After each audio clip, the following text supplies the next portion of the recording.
Who are the top 5 most overrated players in the last 20 years? First, we're going to talk about what makes a player overrated.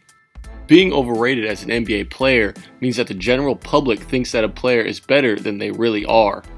In the NBA, a player can be overrated in many ways. When I evaluate players, I ultimately look at how a player's ability equates to winning basketball games, because that is really the ultimate goal that every team builds a roster around. This isn't always the case for basketball fans when they evaluate players. Starting our list at number 5 is none other than Andre Drummond. Drummond falls into the category of all-time stat patter. I mean, the 15 and 15 seasons he had in Detroit looked pretty, but really did it help him win any games? He only had one playoff appearance in Detroit. Now, his team wasn't very good, but people regarded him as a top center in this league when he really wasn't. He put up huge numbers on a bad team, which a lot of players in this league do. He sucks on offense and he's a decent rim protector. He puts up huge rebounding numbers, but they really just come from him sitting his fat ass in the paint and clogging up all the driving angles for his guards. There's a reason he bounces around the league nowadays and signs for the league minimum everywhere he goes. Coming in at number 4 is Carmelo Anthony. Carmelo Anthony is an all-time ball hogger, ball stopper, and just flat out selfish player. He sucks on defense and gets all of his buckets through isolation plays. Melo shoots a lot on a very low efficiency and chooses to get all his buckets through isolation, which is not a very efficient form of scoring the basketball. Melo has only made the conference finals one time, which happened in 2009 with the Denver Nuggets. His lack of team success just shows how his inefficient isolation ball does not equate to winning basketball games and contending for a championship. He gets a lot of his points just because he shoots a lot and plays absolutely zero defense, and that's half the game. Even his old coach in Denver, George Karl, said that Melo was a ball hog and shitty defender. But it doesn't take an inside source to make those assumptions about Melo. The third most overrated player in the last 20 years belongs to Jamal Crawford. Yeah, that's right, Jay Crossover is overrated.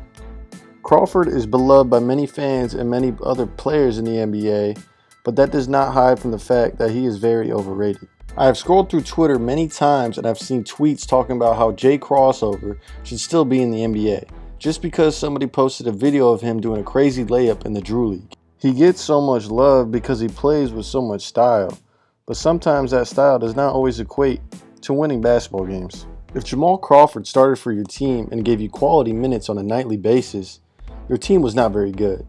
And NBA Twitter talk about him like he was some kind of all-star, which is very false. He sucked on defense and was a very inefficient basketball player. People overrate him just because he looks cool when he plays. Next on the list and coming in at number 2 is Russell Westbrook. Now, I do want to say that it is very easy to slander Russell Westbrook right now because of how bad he was this past year. But I've always thought he was overrated even when he was putting up triple doubles every night. Now, I do want to say that Westbrook was a very good player, but I just thought he was very highly overrated and people regarded him as a top 5 player in the NBA. Back when he was putting up those crazy numbers, people compared him to Steph Curry and argued that he was a better player than Steph Curry, which is very false, and it's not even close. Durant left OKC because he did not want to play with Russell Westbrook anymore and much rather play with Steph Curry. And he even tweeted about it thinking it was his burner account. I have never seen anybody strive for triple-doubles more than Russell Westbrook. He even goes for triple-doubles more than he tries to win basketball games.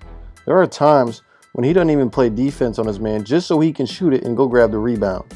And people always talk about how hard he plays, when really, I think he's more of a 50% player. Defense is 50% of the basketball game. Because how can you be labeled as a hard-playing basketball player when you don't even try on defense? But he'll for sure bust his ass to get a triple-double every night. For some reason, he thinks he's a good three-point shooter. People dog on Ben Simmons for not being able to shoot the basketball, but would you rather have a guy that can't shoot and refuses to shoot, or have a guy that can't shoot but consistently is chucking up bricks? Somebody needs to tell Russell that there is a reason why he is wide open on every play. Ever since Durant left, he's only made the second round one time and has been bounced out of the first round every single year, except for this past year when he didn't even make the playoffs. And the one time he made it to the second round, It took 7 games and a James Harden block shot to beat the Thunder, who he was originally traded from, that was set to rebuild. In his last 2 years on the Thunder, he got bounced in the first round by an inferior team. In 2018, he got cooked by Ricky Rubio, and in 19 by Dame Lillard. I see Westbrook as a regular season stat pattern that does not equate to winning in the postseason. And speaking of James Harden earlier, that is going to lead us into the number 1 spot on this list. I'm just playing. Coming in at number 1 is actually Allen Iverson. Just the other day, I saw a YouTube video putting AI in the top 15 NBA players of all time, and nobody in the comments said anything about it. Now, AI's first 5 years in the NBA were actually incredible, and I applaud him on it, even though he did not shoot very well from the field and was not an efficient basketball player and played zero defense. But he was still really freaking good. And after his 5th year and taking on that Los Angeles Lakers team in 2001 in the NBA Finals and taking a game really all by himself, there wasn't much after that. He only made it out of the first round 1 time ever since that historic playoff run in 2001. You know, people used to say how bad the East was when LeBron had his reign in Miami and Cleveland. But at this point in time, during this playoff run, the East was at an all-time low.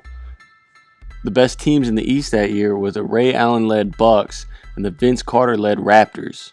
After that playoff run, AI went on to put up a lot of points on high usage rates and very poor shooting percentage, along with being a negative on defense.